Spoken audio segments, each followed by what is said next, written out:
Last one.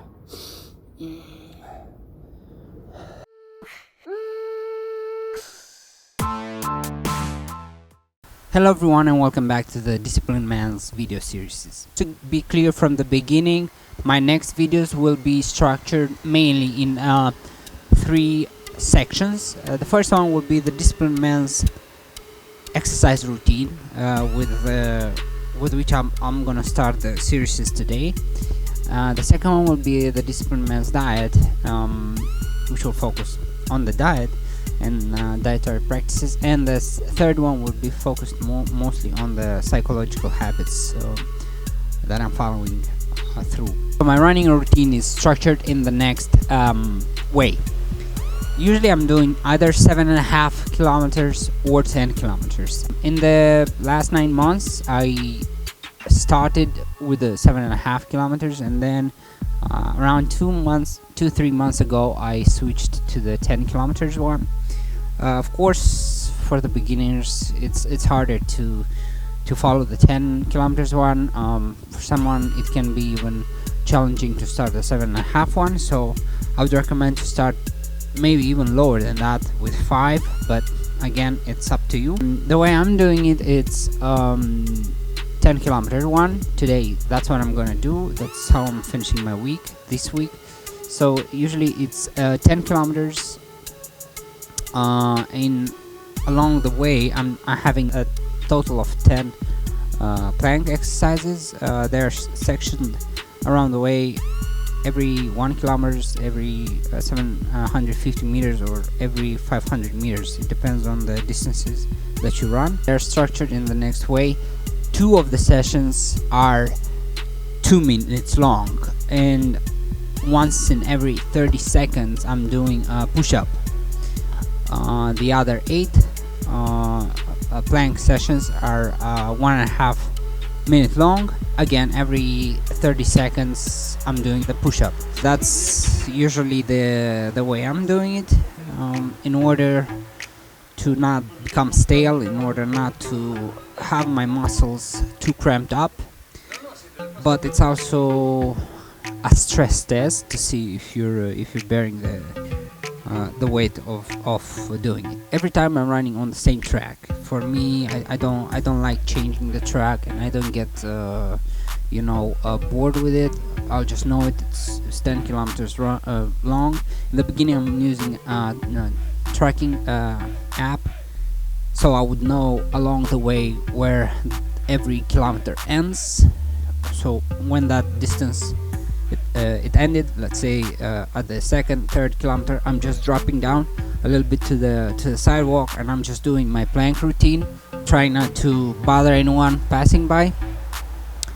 And I really don't pay attention, just doing it and focusing on it.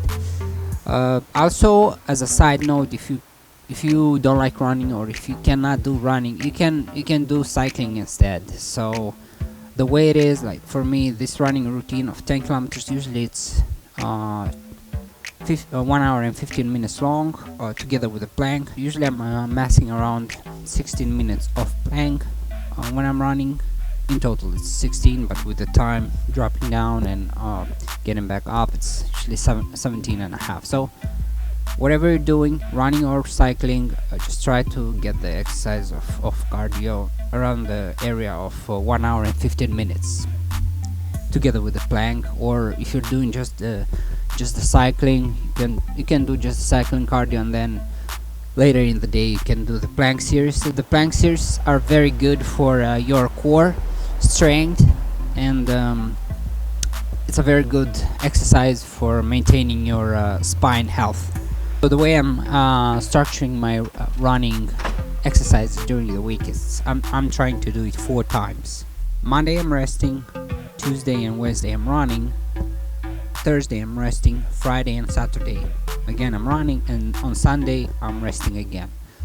So it's 4 times per week. That's the usual structure that I have. But again, if for some reason I'm not able to do it like that, I'll just take care that at the end of the week it should be 4 times. So at the end of the week I should be careful that I'm finishing my running routine. It should be like a quota that I'm completing at the end of the week. Even if I'll have only 3 days, one day I'll just do 20 kilometers in order to get back, at one day that I lost. Again, it depends on you if you're ready, but there's no way to cheat around. If you have to do the quota, you have to do it, and that's what discipline also means. That being said, let's get running.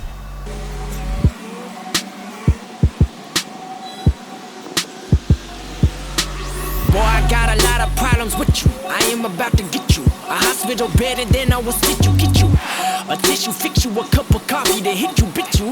Better bounce about to do jujitsu, rip you into pieces and nothing pieces. A fucking pizza teacher that I'm taking the whole pie. I'm an animal, not your average lion, tiger, bear. Oh my, intention so much worse was obsession for bloodthirst. You see, to the sound of this, you wanna just live with a pile of bricks, going with the dead. So your mind likes to play tricks on you. It likes to constantly remind you that you're weak, that you're vulnerable. Every time you're starting something or when you're about to start something, it constantly whispers in your ear that you're not good enough, you're not sincere, you're not genuine. There's a reason for that. Probably there's more potential than what you're showing to the world. Probably there's something much more deeper there. One.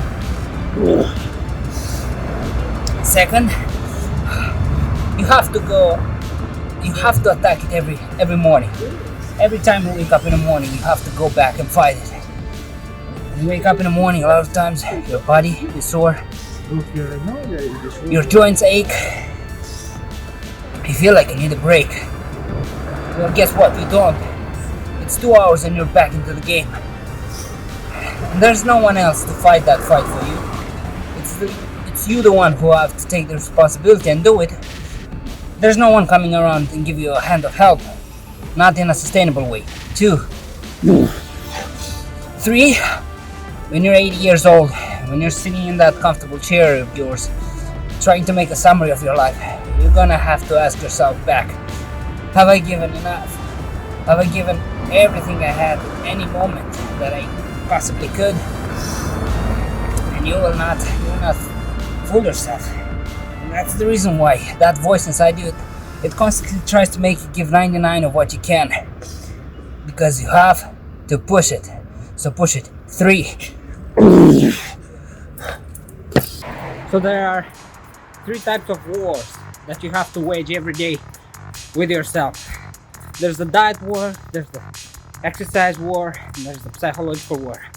The diet war, you have to wage it every day. You have to choose wisely what you're gonna eat, what your calorie intake will be, what your macronutrients will be. And the second one is the exercise war. Every time you're about to go out and do your routine or to do your run, your body tries to, and your mind tries to mellow you down, tries to convince you that there's no need to do it today, that you can wait until tomorrow. And then there's the third war, the psychological war. For example, my Sunday routine, when it comes to psychological side, it's I'm fasting all day, around 36 hours, sometimes 30 hours, but mostly it's around 36 hours. So any given moment you can do something in order to wage that war. So be careful with it and invest your time in fighting it right. So I just got done running my 10 kilometers routine together with my plank, finishing my week of exercises. There's a reason why running is the best exercise for building discipline. When you're out there in a gym or when you're just doing some exercises, you can always play around that. You can always mellow yourself down. If you're in the gym, you always can take a little more breaks between sets, or you can chat a little bit more with your neighbor, or you can check your phone more often. Maybe you don't, maybe you do. It's a lot of times you don't even realize, you just do it. But with running, you kinda cannot do that. You have to finish your run, and most of the time you're trying to finish it in the time that you're usually running it. Like, so if you're doing 1 hour of running, you'll try to be 1 hour, around 1 hour next time and next time and every time you do it. So and also every step of the way you have to battle with yourself. You have to push yourself to do the next step, and you cannot just slow down, or you cannot take a bus and go home. That would be a weak move, so you will never do that most of the time, at least not after you're doing it for some time. And that's why running and even cycling, it's the best exercise to build discipline in your life. That's why I started with this video, with a video about this exercise routine. And this was my starting exercise routine when I started, like around 15 months ago, when I started doing exercises on a daily basis. I started doing it with running, because it helped me to keep composed. And every day, this routine that I had, it was an anchor for me. Every day doing it kept me on the right path, on the narrow path forward, the way we're saying it. So I advise you also starting with it, either cycling. As I said, it really depends on you, but it really helps you to build an anchor in your life. And even when you don't have anything to do that day, the running will, or your exercise routine will provide the anchor that you need, will provide the purpose that you need, the micro purpose that you need for that day. So don't hesitate doing it, don't hesitate implementing in your life, and let me know how it goes. I hope you enjoyed the video. If you do, please like it, subscribe to my channel for the future videos, share it with your friends, and even try yourself the routines that I'm doing. I guarantee 99% that they will always work. You just have to listen to your body and know if you're pushing it too hard, but like really too hard, if you're going to the red zone, let's say. So if you're not fully recovered or something like that. If you have any questions, just let me know in the comments. And I'm not a fitness expert myself, but I know a thing or two about discipline, because I've been struggling with it. Other than that, thank you for watching this, and stay close for the next for the future videos that are gonna follow. Be rock solid, my friends.